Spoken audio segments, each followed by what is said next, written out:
Olá, sejam bem-vindos novamente ao canal Golpério, e nessa semana nós vamos discutir algo bem simples de como fazer passo a passo um enxerto gengival livre de que você tenha sucesso clínico no final do caso. Novamente, sejam bem-vindos ao Golpério.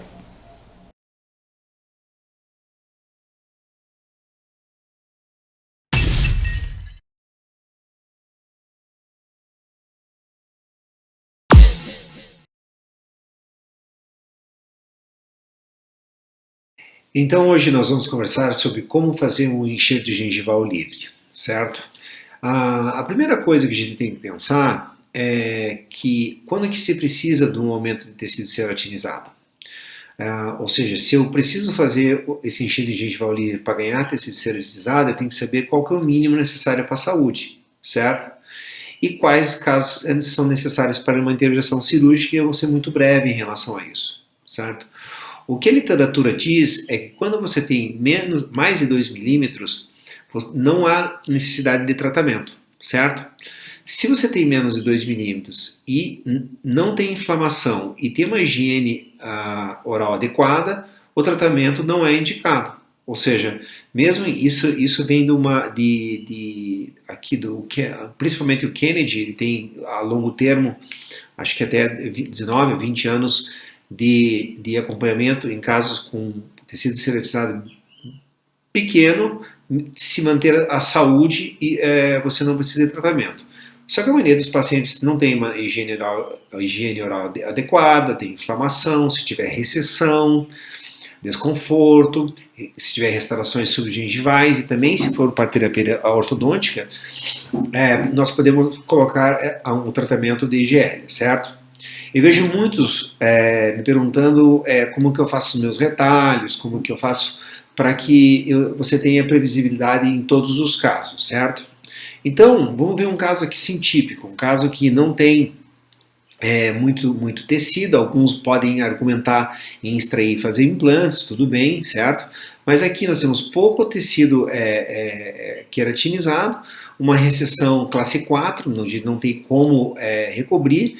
Essa é a diferença entre aumentar o tecido ceratinizado e recobrir. Recobrir é quando eu consigo, e tecido ceratinizado é quando eu quero, porque você pode aplicar a técnica de IGL em qualquer caso que vai funcionar, certo? Então a primeira incisão ela é bem simples, ela tem que passar nos dentes envolvidos na junção vamos dizer, mucosa e a gengiva inserida, certo? Na linha gengival. Só que estenda ela mais do que você precisa para o enxerto, certo? E eu já vou explicar por quê. E essa incisão ela tem que ser até o periósteo, tá? Você tem que sentir que está cortando o periósteo. Depois disso, você vai estendendo mais do que a área tratada, fazer incisões verticais bem profundas no periósteo também, certo? E depois você vai dissecando esse tecido, deixando conjuntivo, ou seja, um retalho parcial, até numa região relativamente profunda, tá? No final, toda essa musculatura aqui, você tem que passar uma lâmina contra o periósteo e cortar como se destacasse todo esse tecido aqui, ou seja, assim você vai mover o lábio do paciente e você vai ver que essa região aqui não vai estar afetada com mobilidade. Alguns tecidos conjuntivos assim maiores eu prefiro tirar, e se você tiver um pouco de área exposta, tem literatura que não há problema. Então se for fazendo um retalho parcial e aparecer periósteo ou osso, não há problema, não há diferenças estatísticas entre retalho parcial e um retalho total, mas a gente prefere o parcial pela nutrição, certo? Depois a gente pode medir, eu vou voltar aqui, a gente mede, você pode usar um pedaço de papel, você pode usar uma sonda, como se quiser, mas na área tratada aqui, não na área de incisão, e é aqui que vem a maioria dos erros, certo? Vocês já vão entender por quê. Então, agora eu fiz as minhas aferições lá, quanto que eu quero de altura, quanto que eu quero de comprimento, certo? Evite as áreas de rugosidade e vá dissecando de forma que você tenha epitélio e pelo menos 1 milímetro de conjuntivo, certo? Essa incisão aqui em volta, faça até o periósteo, por assim você tem acesso ao conjuntivo e você vai dissecando de uma forma mais harmônica. Pode usar um fio de sutura ali, ir puxando e cortando, dissecando, ou você pode usar uma pinça, o que vocês quiserem, tá? Desde que esse tecido esteja harmônico, certo? Eu sei que a literatura diz que pode ter um pouco de tecido adiposo, eu gosto de tirar esse tecido adiposo e deixar só em conjuntivo. Então as suturas aqui são bem simples. Primeiro, veja como que se dá o sucesso do EGL. Primeiro, você faz uma sutura sempre na mesial e na distal primeiro. No tecido ceratinizado, esquece aqui não tem sutura, tá, gente? Aqui embaixo. É só esses dois pontos, ou se eu quisesse fazer, eu faria um aqui no meio também, tá? Depois você vai fazer as suturas no periósteo, não no imóvel, no móvel, certo? Vai pegar o periósteo e eu mensuro aonde que eu quero que passe nos dentes atrás para voltar e eu ter vamos dizer, uma sutura de colchoeiro ou de laço, como o Dr. Neiva já mostrou. Tá? Então eu faço uma ou duas dessas e agora você veja, a minha incisão vertical está longe do meu enxerto e aqui também. Se eu mover agora esse lábio, esse enxerto vai estar estável. Manteve estabilidade, está ótimo. Hoje em dia eu já gosto de fazer algumas suturas aqui para suturar o fundo do lábio e já criar um vestíbulo, mas você deixando aberto assim, não precisa de cimento cirúrgico, tá? É uma cirurgia realmente tranquila para os pacientes. Eu aplico sempre esteroide, o padrão do P.D. Miller, que é o esteroides, uma dexametasona, né? Faço um ibuprofeno e só por precaução faço algum tipo de antibiótico, certo?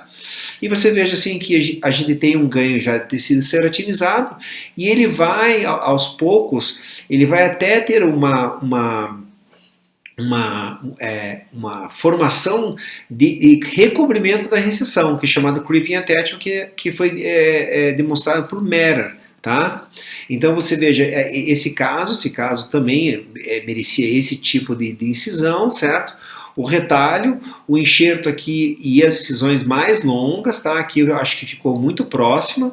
Em 14 dias o tecido já bem aderido, é isso que você quer ver, tá? Mesmas suturas lá, foi feito suturas em tecido ceratinizado e foi feita uma lá no periósteo, certo?